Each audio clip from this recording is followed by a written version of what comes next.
কিরে দোস্ত, ফাইনালি তাবলিগের লগে গিয়ে চিল্লা দিয়ে এলি না? তোর তো সুন্দরই লাগতেছে মাশাআল্লাহ। আন্টি তো বাসায় না? না হ্যাঁ, চল শাকিব খানের রকস্টার মুভি আইছে, রিলিজ হইছে, তুই বন্ধুকে দেখে আসি চল। আমার কাছে টিকিট আছে 2টা। আস্তাগফিরুল্লাহ বন্ধু, আপনি আমাকে এগুলো কি বলতেছেন? আমি 41 দিনে চিল্লা দিয়ে আসছি আর আপনি আমাকে মুভি দেখতে বলতেছেন? আমি তো আমার এই চোখের জিনা করতে পারবো না বন্ধু।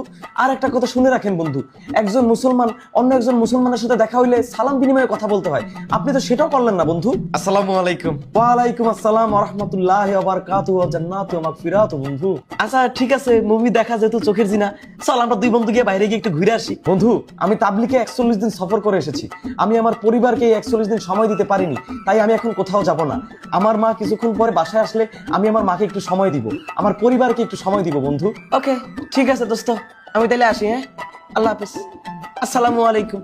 আচ্ছা ঠিক আছে বন্ধু, আল্লাহ হাফেজ, আসসালামু আলাইকুম। হ্যালো দোস্ত, কই তুই নেসারের বিয়াতে যাবি না? হ্যাঁ বন্ধু, আমি যাবো তো বন্ধু। আচ্ছা ঠিক আছে, তাইলে আমি তোর বাসার সামনে আসতেছি, তুই 10 মিনিটের মধ্যে রেডি হ। তুই তো আবার রেডি হইতে 2 ঘন্টা লাগাস, দেখ 2 ঘন্টা যেন না লাগে। দেখেন বন্ধু, আমি তো মিথ্যা বলা ছেড়ে দিয়েছি, মিথ্যা বলা হচ্ছে মুনাফিকের কাজ। আমার তো 10 মিনিটে হবে না বন্ধু, আমার 12 মিনিট সময় লাগবে। আপনি যদি মনে হয় আমার জন্য 12 মিনিট অপেক্ষা করতে পারবেন তাহলে চলে আসুন, আর যদি না পারেন তাহলে আমি রেডি হয়ে আপনাকে ফোন দিচ্ছি বন্ধু। আচ্ছা ঠিক আছে, তুই রেডি হও, আমি আইতাছি। আচ্ছা ঠিক আছে বন্ধু, আসসালামু আলাইকুম ওয়া রাহমাতুল্লাহি ওয়া বারাকাতুহু। কি রে দোস্ত, তোর সমস্যা কি? তুই একটু আমারে কত, তুই আয়শার লগে যে গত 50 দিন ধরে কথা কইতাছস না, ও তো আমারে ফোন দিয়ে দিয়ে পাগল বানায় ফেলাইছে।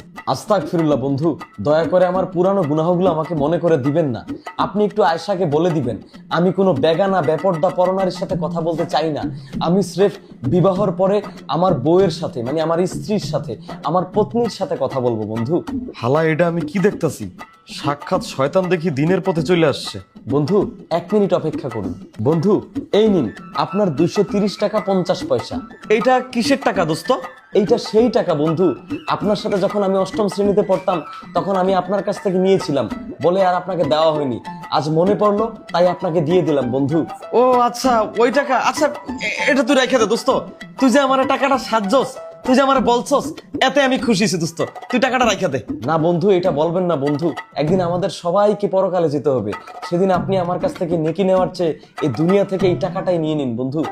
আচ্ছা ঠিক আছে, দে। ধন্যবাদ বন্ধু। আসসালামু আলাইকুম ওয়া রাহমাতুল্লাহি ওয়া বারাকাতুহু। বাপরে, এটা আমি কি দেখতাছি? নিজের চোখেও বিশ্বাস করতে পারতাছি না। আমার এই দুষ্ট বন্ধু যে সারাদিন মাইয়াকে পিছনে পিছনে ঘুরতো, সে এত ভালো হয়ে গেছে। না না, আমিও নিয়ত করা উচিত, আমিও 41 দিনের তাবলিগ জামাতে যাবো। আমিও মনে মনে নিয়ত করে ফেলাইছি, যাই এখনই গিয়া তাবলিগ জামাতের লোকের সাথে কথা বলি। বাসায় তো আন্টি নাই? হ্যাঁ, এত হন্ততন্ত করে আমার ডাকছিস কি লিগা? কিছু বলবি? বন্ধু, আমি তো একটা ঝামেলা পড়ে গেছি। কি ঝামেলা? তোর ফ্ল্যাটে কে কে আছে? ফ্ল্যাটে তো কেউ নাই, সামনে ঈদ তো, আমার ফ্ল্যাটমেট রুমমেট সবাই বাসায় চলে গেছে।